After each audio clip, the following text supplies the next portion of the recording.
The holographic display flickered as Director Kang stood before the United Earth Council. His weathered face looked tired in the blue light of the projections. The images showed Earth's problems: empty water reservoirs, burning forests, and cities in chaos. Resources at critical levels. Climate stabilization failing. Social order compromised in 38% of urban centers, he reported in a flat voice. The Sanctuary Project is no longer optional.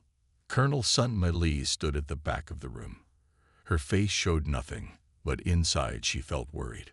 When Kang looked at her and nodded, she knew what it meant. A heavy responsibility was now hers.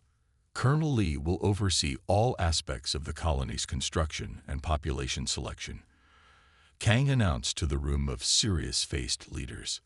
The council members nodded. Some looked relieved, as if a burden had been lifted from them. Others looked at Sun Ma with pity. No one spoke against the decision.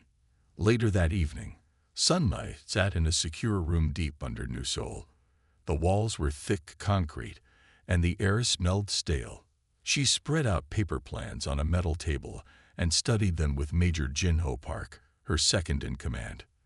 "These aren't habitat designs," Jin-ho said, pointing to the detailed drawings. "These are military-grade defenses, weapons platforms, command centers." His finger traced the outline of what looked like a gun turret. Sun Ma nodded and pushed her short black hair behind her ear. "Because Sanctuary isn't really a colony. It's humanity's last fortress if Earth falls." Jin-ho looked up from the plans. His eyes showed concern. "And the civilians we're recruiting. They think they're building humanity's future," Sun Ma replied. Her voice carried the weight of this deception. "In a way, they are, just not the way they imagine." Jin-ho frowned. "They won't be happy when they find out. By then, they may not have an Earth to come back to," Sun Ma said. She rolled up the plans and placed them in a secure tube. "We start construction next month." Across the globe, the Sanctuary Project recruitment videos played on screens in homes, public squares, and on personal devices. They showed beautiful glass domes filled with trees and gardens. Happy families walked through sunlit corridors with views of stars. Scientists worked in clean labs.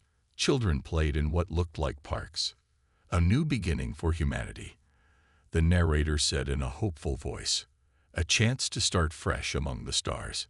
In a small apartment in Busan, the Kim family watched the video together. They huddled around their old screen, holding hands. When the message arrived telling them they had been selected, they jumped up and hugged each other. "We're going to the stars," Mr. Kim said, lifting his son into the air. Mrs. Kim wiped tears from her eyes. "A better life for our children." They did not know they had been chosen because Mr. Kim was an expert in power systems and Mrs. Kim was a trained medic. They did not know their new home would be more bunker than paradise. Sun Ma watched similar scenes on a monitor in her office. Families across the world celebrated their selection. Unaware of the truth, she turned off the screen and walked to the window. Outside, Seoul looked peaceful in the evening light, but she knew the city had food for only 2 more months. Water purification systems were failing. The peace was temporary. The construction of Sanctuary began in orbit around the moon. Massive ships carried materials from Earth. Workers in spacesuits assembled the structure piece by piece. From a distance, it began to look like the beautiful colony from the videos, but up close, the differences were clear. Where the videos showed large windows, the real structure had small, thick glassed viewports. Where the images promised open spaces, the reality featured narrow corridors and sealed compartments. The outer hull was not the thin, elegant shell from the recruitment videos, but a thick, armored barrier designed to withstand attacks. 6 months into construction, Sun Ma visited the site. She floated through the partially built structure in her spacesuit, checking progress. The defensive systems were almost ready. The living quarters were small but functional. The command center was state-of-the-art. "We're on schedule," the construction manager told her. "But I have concerns." "What concerns?" Sun Ma asked. "The civilian quarters are too small. The recreation area is too few. This place feels like a military base, not a colony. Sunmay looked at him. Make it work. That's an order. Back on Earth, the selected families prepared for their journey. They packed small bags with personal items. They said goodbye to friends and relatives. They attended training sessions where they learned about living in space. What they weren't told was that most of these training sessions were actually assessments. Which civilians could handle stress? Which ones would follow orders without question? Which ones might cause problems? In her office, Sunmai reviewed the files of the selected colonists. 5,000 people. Military personnel made up 30%. The rest were civilians with useful skills. Doctors, engineers, farmers, teachers. Everyone had a purpose. No one was chosen without reason. Jin-Ho entered her office with new reports. Earth situation update. It's worse than predicted. Water wars have started in 3 regions. Major food suppliers in America and Europe are failing. The Council wants to move up the launch date. Sunmi nodded. How soon? 3 months from now. She took a deep breath. The colony won't be fully ready. It will be ready enough to survive, Jin-Ho said. Earth might not be. Sunmi stood and walked to her window again. The city looked different now. Guards stood at water distribution points. Food lines stretched for blocks. People looked thin and worried. Send the orders, she said. We launch in 3 months. As the day approached, the truth remained hidden. The promotional videos continued to play. Official statements spoke of humanity's great adventure. No one mentioned that Sanctuary's true purpose was survival, not exploration. On the night before departure, Sunmay couldn't sleep. She stood on the roof of the command building and looked at the sky. Stars shone above, cold and distant. Tomorrow, 5,000 people would leave Earth, believing they were going to build a new world. Instead, they would be entering a fortress, perhaps the last safe place for humans if Earth continued its decline. Is this right? She whispered to the night air. The stars gave no answer. Only the sound of distant sirens reached her ears as another food riot started in the city below. Launch day came with celebrations all over the world. The 5 huge colony ships sat on their launch pads, shining in the morning sun. People lined the streets near the spaceport. They waved flags and cheered as buses carried the chosen colonists to their ships. Engineer Hei-jun checked his daughter's uniform collar one last time as they waited in line at the boarding terminal. Mina was only 16, but her skills with computer systems had earned her a place in the technical division alongside her father. Are you scared? Hei-jun asked, noticing how tightly she gripped her small bag of personal items. Mina shook her head, but her eyes told a different story. I'm just sad about leaving Jun-Ho behind. Hei-jun nodded. His son had not been selected. The boy would stay with his grandparents. The family had been torn apart by the selection process, like many others. He'll be fine, Hei-jun said, though he wasn't sure if that was true. And maybe one day, when Sanctuary is established, more people can join us. The line moved forward. Officials checked their identification chips and scanned their bags. Security was tight. Armed guards stood at every doorway. Transport Group 7, please proceed to boarding Gate C. A voice announced over speakers. Hei-jun and Mena followed the blue line on the floor. They joined other technical division members in a small waiting area. A woman in a crisp military uniform checked them off a list and directed them to a shuttle. The shuttle ride was smooth at first. Mena looked out the small window as Earth grew smaller beneath them. Then the shuttle entered the boost phase, and the force pushed them back into their seats. Mena gripped her father's hand. It will be over soon, Hei-jun assured her. After 2 hours, the shuttle approached the space station where they would transfer to the colony ship. Mena pressed her face to the window. Look, there's Sanctuary. Another passenger called out, pointing. In the distance, they could see the colony itself. It orbited the moon, catching the sunlight on its metal surface. But as they got closer, Mina's excitement turned to confusion. It doesn't look how they showed in the videos, Mina whispered to her father. In the promotional videos, Sanctuary had been beautiful. It had huge glass domes where trees and plants would grow.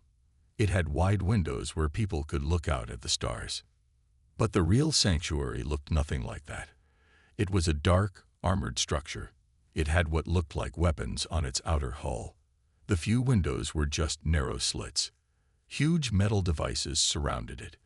Shield generators designed to protect from attacks, not the solar collectors from the videos. Security measures, Hejun said, trying to sound confident, but doubt crept into his mind. He was an engineer. He knew military design when he saw it. This was not a peaceful colony. This was a fortress. The shuttle docked with the transfer station. From there, they boarded the colony ship that would take them to Sanctuary. The ship was cramped and utilitarian, nothing like the comfortable transport they had been promised. 2 days later, they'd arrived at Sanctuary. Colonel Sun Mei Li stood at the docking port, greeting the new arrivals. She wore a formal military uniform, and her smile looked rehearsed. "Welcome to Sanctuary," she said to each group as they entered. "Please follow your assigned guide to your quarters. There will be an orientation session in 6 hours." Hejun and Meina were led through narrow corridors to a small room. It had 2 beds, a desk, and a tiny bathroom. The walls were bare metal. There was no window. "This will be your home," their guide said. "Water is rationed at 3 liters per person per day. Food is distributed in the main hall 3 times daily. Curfew is at 22 o'clock hours." After the guide left, Meina sat on her bed and looked around the room. "Dad, this isn't what they promised us." Hejun had no answer. He unpacked their few belongings in silence. The orientation session did nothing to ease their concerns. Colonel Li explained the rules: strict rationing of food and water, limited power usage, mandatory work assignments, and restricted movement throughout the colony. "These measures ensure our survival," she said to the room full of confused colonists. "We must be disciplined if we are to succeed." No one mentioned the weapons they had seen. No one asked why a peaceful colony needed such heavy defenses. The unasked questions hung in the air. In the weeks that followed, life fell into a routine. Hejun worked long hours in the power distribution center. Meina was assigned to the communications team. They rarely saw each other except at night in their small room. The civilians began to talk among themselves. Engineers like Hejun noticed the military specifications of the colony systems. Doctors noticed the large medical facilities designed for treating combat injuries. Teachers saw how the education curriculum focused on survival skills rather than traditional learning. 6 weeks after their arrival, Hejun was called to fix a power relay near the command center. As he worked, he overheard Colonel Li talking to Major Jinho Park in a nearby room. Their door was slightly open. "These civilians are asking questions I can't answer honestly," Sun Mei said. "Especially the engineers. They recognize military specifications when they see them." Hejun slowed his work, listening carefully. "We knew this would happen," Jinho replied. "How long can we maintain the story?" "As long as we need to," Sun Mei said. "They're safer not knowing the—" An alarm interrupted their conversation. Red lights flashed in the corridor. Hejun pretended to focus on his work as officers rushed into the command center. "Emergency transmission from Earth," someone called out. Hejun couldn't see the screens from where he was, but he could hear the panic in the voices inside the room. "Signal degrading," a communications officer reported. "We're losing contact with multiple regions." "Can we boost the receiver?" Colonel Li asked. "No, ma'am. The problem isn't on our end. The transmitting stations are going offline." Hejun stood very still, his tools forgotten in his hands. Something terrible was happening on Earth. Inside the command center, Sun Mei and Jinho watched the main screen as cities went dark across the planet. First Europe, then North America, then Asia. Emergency broadcasts cut out mid-sentence. Distress calls ended abruptly. "That's it then," Jin-Ho said quietly after an hour of desperate attempts to re-establish contact. "We're officially what we were always designed to be. The last of humanity." Sun Mai finished, staring at the final flickering images before Earth went completely silent. Outside in the corridor, He-Jun finally understood. The fortress design, the military presence, the strict rationing. It all made sense now. Sanctuary wasn't built to be humanity's first home in space. It was built to be humanity's last refuge. He left his work unfinished and rushed to find Mina. He found her in the communications center, tears streaming down her face as she stared at the blank monitors that had once shown live feeds from Earth. "Dad," she whispered when she saw him. "Everyone's gone. Everyone we left behind." He-Jun held his daughter close, his mind racing. Jun-Ho, his parents, his friends, all possibly gone. And the 5,000 people in this cold metal fortress might be all that remained of the human race. That night, Colonel Lee made an announcement to the colony. Her voice came through speakers in every room, every corridor.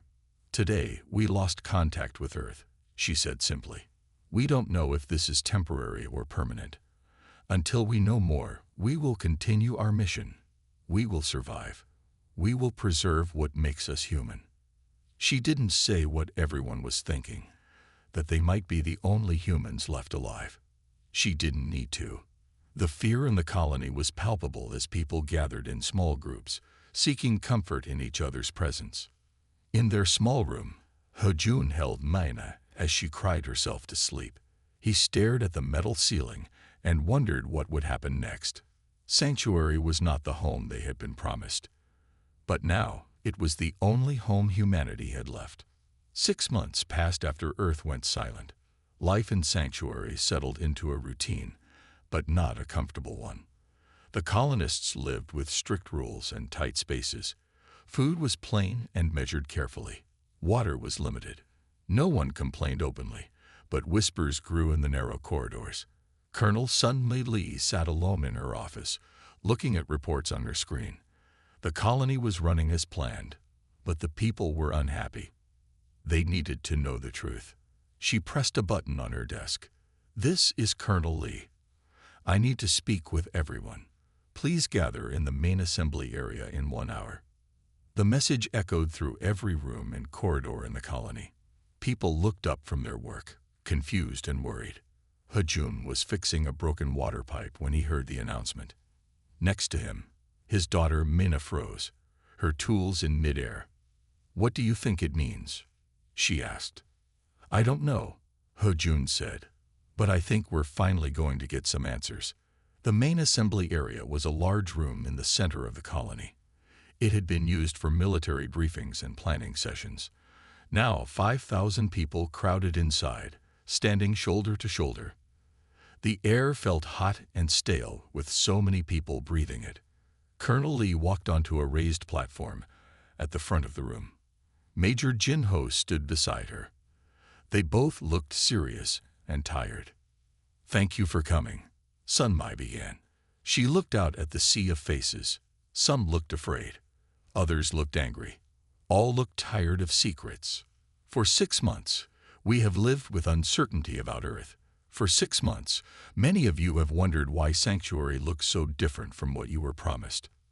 Today, I will tell you the truth." She took a deep breath. Sanctuary was designed from the beginning as humanity's final fortress in case of catastrophe. It was never meant to be a comfortable colony. It was built to survive. A murmur ran through the crowd. Some people nodded, as if this confirmed what they had suspected. Others looked shocked. The United Earth Council knew Earth was dying. They knew our civilization might collapse. They built Sanctuary not as our first step to the stars, but as our last hope for survival. "You lied to us," someone shouted from the crowd. Sun Mai nodded. "Yes, we did. We told you half-truths about why you were selected and what you were coming to. We believed it was necessary." The crowd grew louder. People argued with each other. Military personnel stood straighter, prepared for trouble. Civilians looked betrayed and angry. Quiet. Major Jinho shouted. The room gradually fell silent. We believe Earth has suffered a major collapse, Sunmei continued. We don't know if anyone there is still alive. We may be the last humans in existence. Our mission now is to survive and to preserve what makes us human. In the days that followed, the colony divided. Military personnel and some civilians accepted their role as guardians of humanity's last remnant. They followed orders and maintained discipline. Others, led by scientists and engineers, felt betrayed. They demanded changes. They wanted civilian leadership. They wanted to transform the colony from a military outpost into a true home. Hajun found himself caught in the middle. As an engineer, he understood why his fellow civilians felt betrayed. But he also saw the necessity of what Colonel Lee had done. 2 weeks after the revelation, he was called to a meeting with Colonel Lee. Engineer Kim, she said formally when he entered her office, I understand you have influence among the civilian population. Hajun shifted uncomfortably. Some people listen to me. I need your help, Sunmai said simply.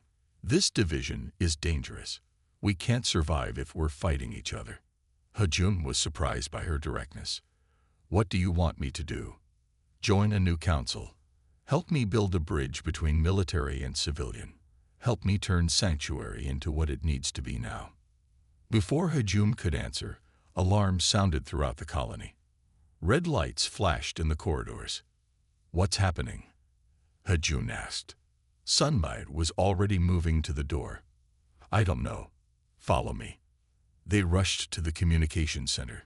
Inside, Senior Communications Officer Jinwoo sat at his console, his face pale. Colonel, we're receiving a signal, he said, but it's not from Earth. What do you mean? Sunmai asked. From where? Jinwoo pointed to his screen. From deep space, beyond our solar system. The room fell silent. Everyone stared at the pattern on the screen. It pulsed in a regular rhythm, but like nothing they had seen before. Is it artificial? Hajun asked, breaking the silence. Jun Seo, the colony's lead physicist, nodded slowly. It's too structured to be natural. But it's not human. The pattern doesn't match any Earth communication protocol. This changes everything. Jun Seo continued, his voice filled with wonder. We're not just survivors now. We're humanity's representatives to whatever else is out there. In the weeks that followed, the signal became a unifying force. Civilians and military worked together to study it. No one could decode its meaning, but its existence gave them a new purpose. Colonel Lee formed a council as she had planned. Hajun took his place among 12 members, 6 military, 6 civilian. Together, they began to reshape Sanctuary. We need to be more than a fortress, Hajun argued in their first meeting. We need to be a society. Sunli agreed. Our mission has changed. We're no longer just surviving. We're living for the future. As these changes took place, Dr. Yunji, the colony's chief medical officer, noticed something strange. The children born in Sanctuary after arrival were different. Little Mai Sun, only 3 years old, could float and move in zero gravity as if she had been born to it. She never got space sickness. She could find her way around the colony without references. 2-year-old Taeyong showed unusual resistance to radiation. When an accident exposed several people to above normal levels, all the adults showed signs of sickness. Taeyong showed none. Dr. Yunji brought her findings to the council. These children are adapting to space conditions, she explained. Their bodies are changing in ways we didn't predict.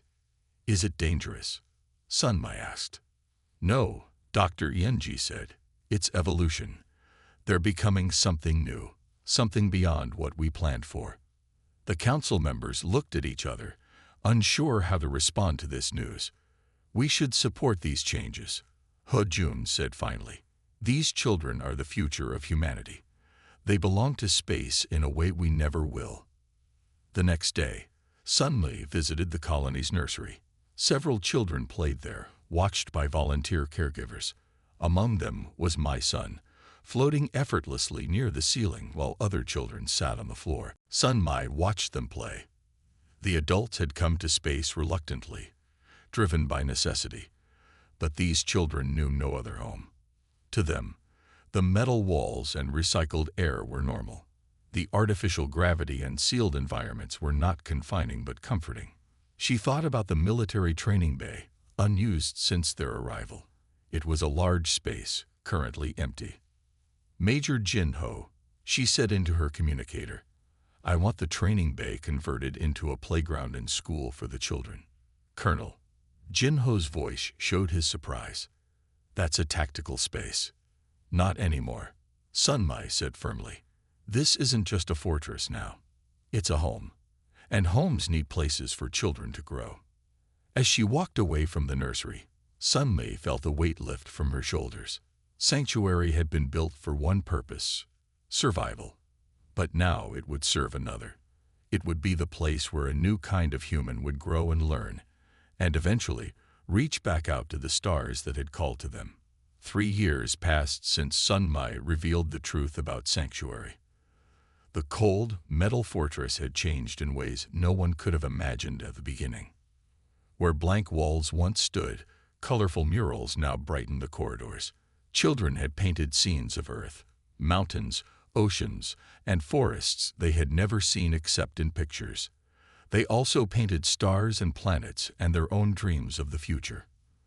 The large room that once stored weapons and ammunition now grew food. Rows of plants thrived under special lights. Tomatoes ripened on vines. Leafy greens provided fresh vegetables.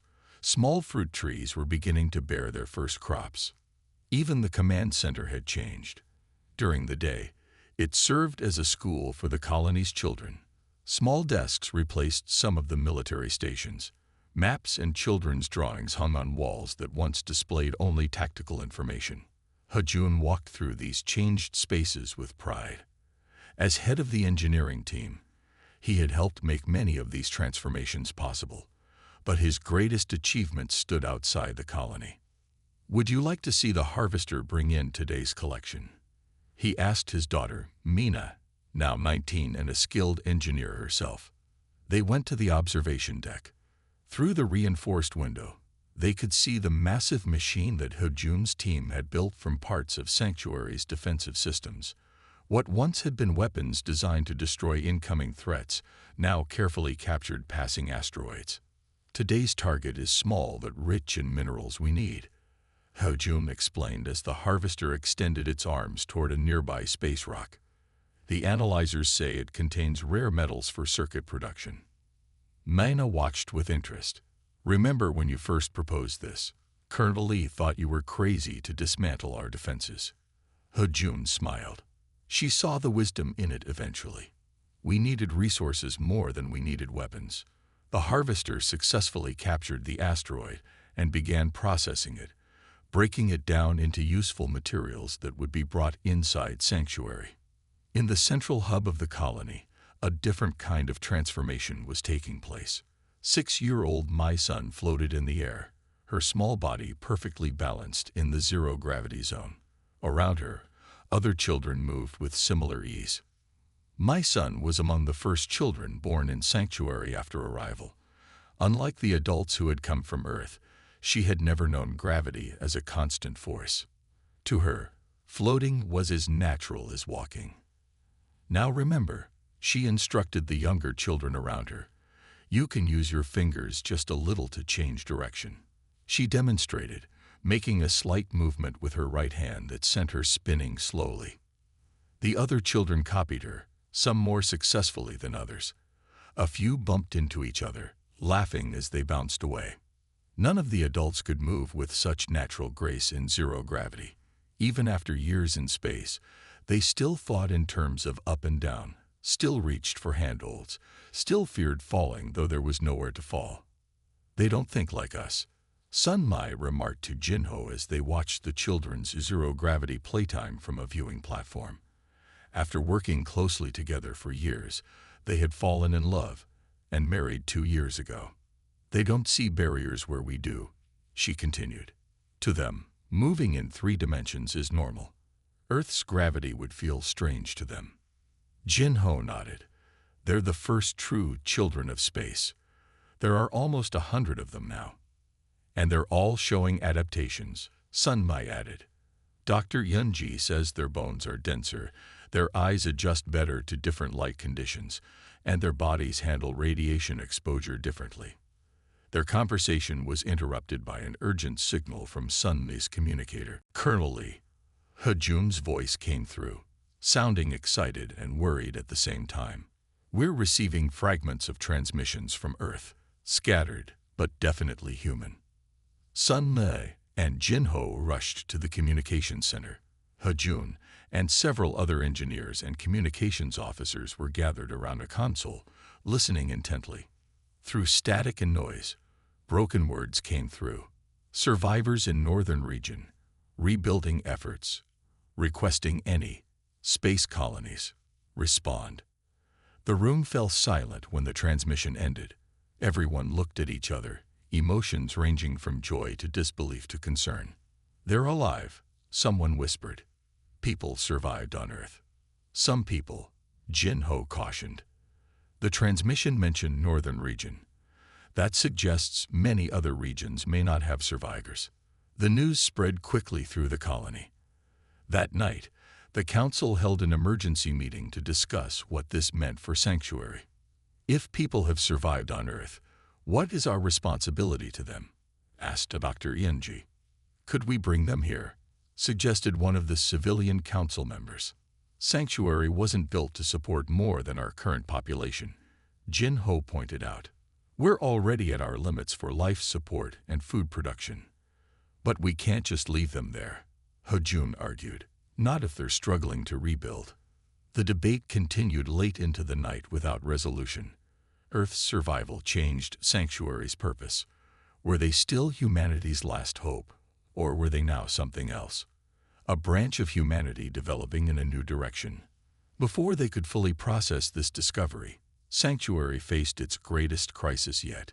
It began with small problems, slightly reduced oxygen levels in Section 4, temperature fluctuations in Section 7, increased power consumption in the recycling systems. But within hours, alarms sounded throughout the colony. Cascade failure in the primary life support systems, the automated voice announced. Emergency protocols activated. People rushed to their emergency stations. Military personnel organized response teams. Engineers hurried to identify the source of the failures. Hejun led a team to the central life support hub. What they found was terrifying. Multiple systems failing simultaneously, each failure triggering new problems in connected systems. The original design didn't account for the changes we've made to the colony, Hejun explained to Sun Mai in the emergency command center. The hydroponics gardens, the expanded living spaces, the external harvesters, they all draw power and resources in ways the system wasn't built to handle. How long do we have? Sun Mai asked, her face grim. Hours, maybe a day before oxygen levels drop to dangerous levels, Hejun answered. We need a solution fast. For the next 18 hours, everyone in the colony worked to save their home. Military discipline kept panic at bay. Engineers worked in shifts to repair what they could. Doctors prepared for possible casualties. It was Hejun who finally proposed an unconventional solution. The defensive energy shields, he said during a crisis meeting. They were designed to create a stable field around the colony in case of attack. What if we repurposed them as atmospheric stabilizers? That's not what they were built for, Jin-Ho objected. No, Hejun agreed. But with modifications, they could create a containment field that would hold our atmosphere stable while we repair the primary systems. It was a desperate plan, but they had no better options. Hejun and his team worked frantically to reprogram the shield generators. As oxygen levels continued to drop, they activated their makeshift solution. For tense minutes, nothing seemed to happen. Then, slowly, the environmental readings began to stabilize. The shield generators, once designed to keep threats out, now held precious air in. 3 days later, with the crisis resolved and primary systems repaired, the council met again.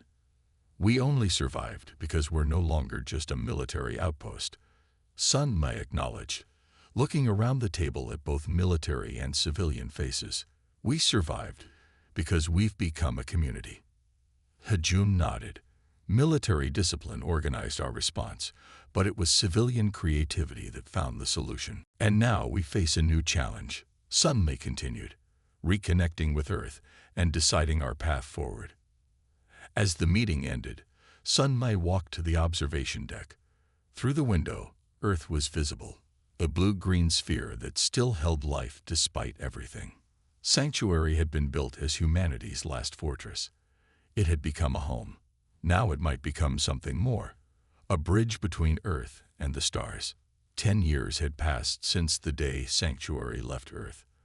The colony had changed so much that first-time visitors wouldn't recognize it as the military fortress it once was. Where thick metal walls had once blocked out the stars, large glass domes now offered views of space. The cold metal corridors had become pathways lined with plants and trees. Gardens grew in every available space, making the air fresh and sweet. Outside the main structure, a small fleet of ships floated nearby. These vessels had been built from parts of Sanctuary's original military systems. What once served as weapons now helped explore the solar system. And today, one ship would make the journey no one had thought possible, a return to Earth. Sun Mai stood on the bridge of this ship, named Homecoming. At 55, her black hair now had streaks of gray, and lines had formed around her eyes. But she stood straight and proud in her commander's uniform as she looked over the final preparations. Beside her, Hajun checked the navigation systems. His fingers moved quickly over the control panel as he entered calculations for their descent to Earth. All systems ready, he reported. We can launch in 30 minutes. Sun Mai nodded and turned to address the crew. 20 people would make this first journey, 10 who had come from Earth, and 10 who had been born in space.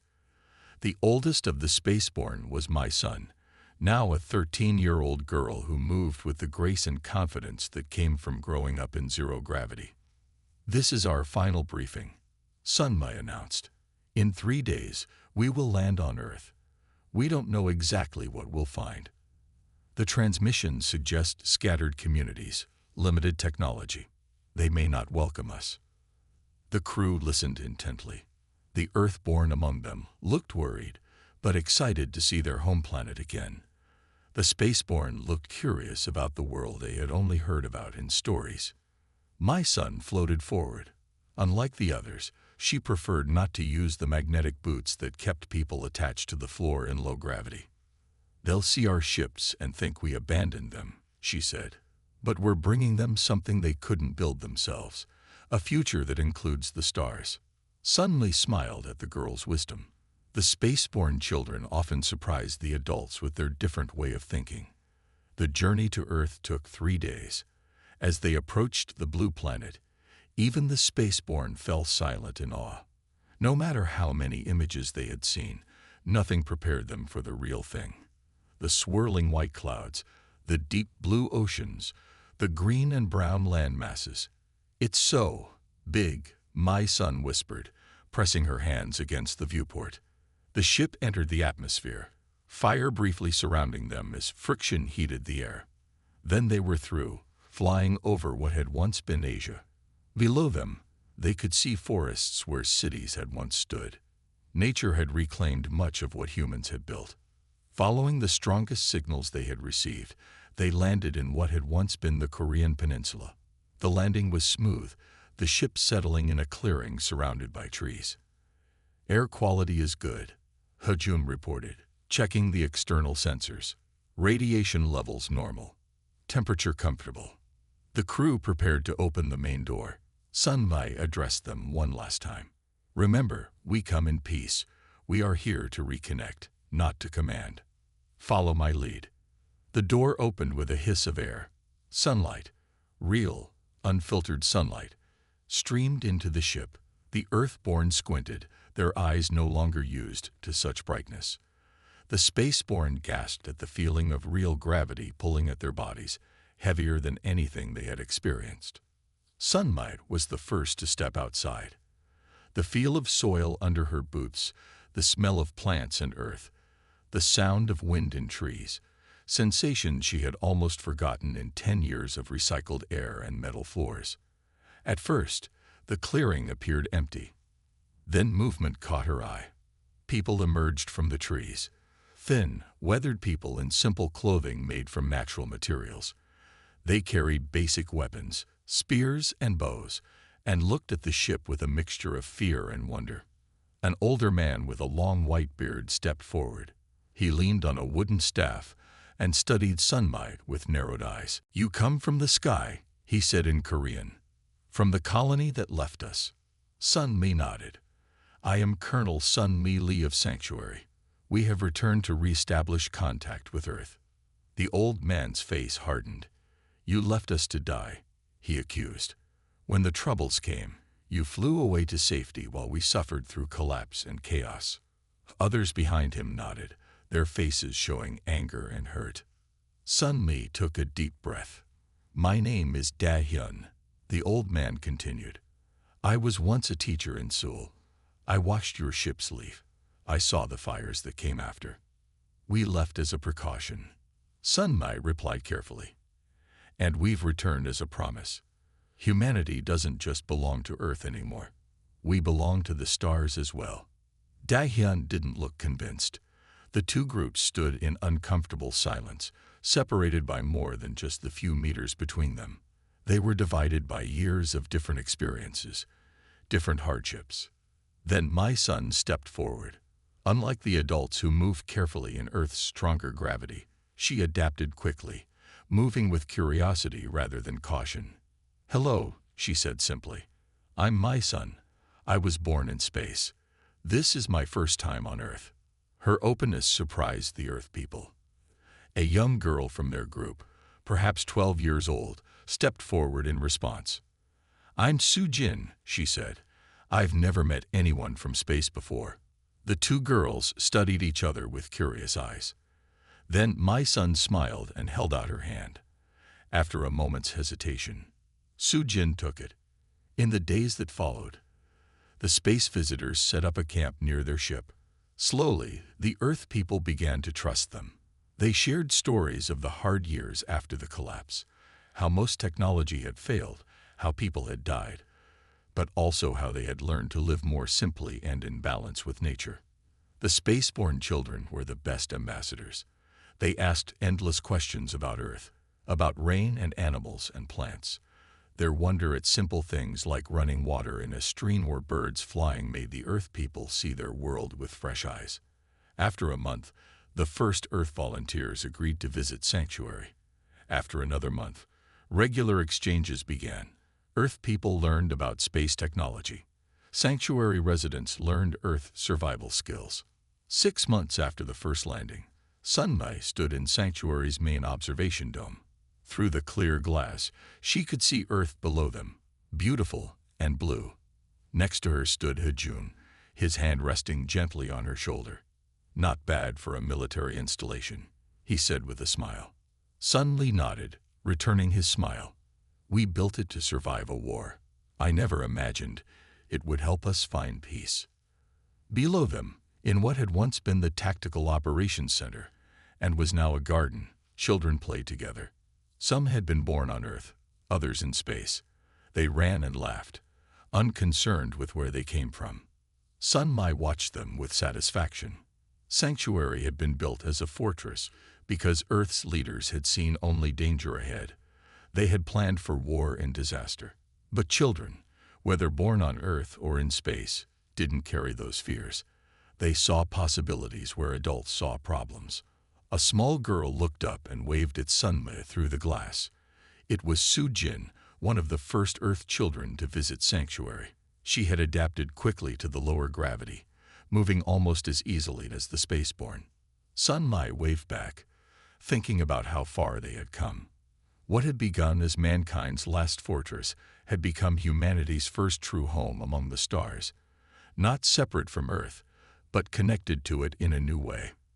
The space colony was no longer just a fortress. Earth was no longer just a memory. Together, They were the beginning of something new.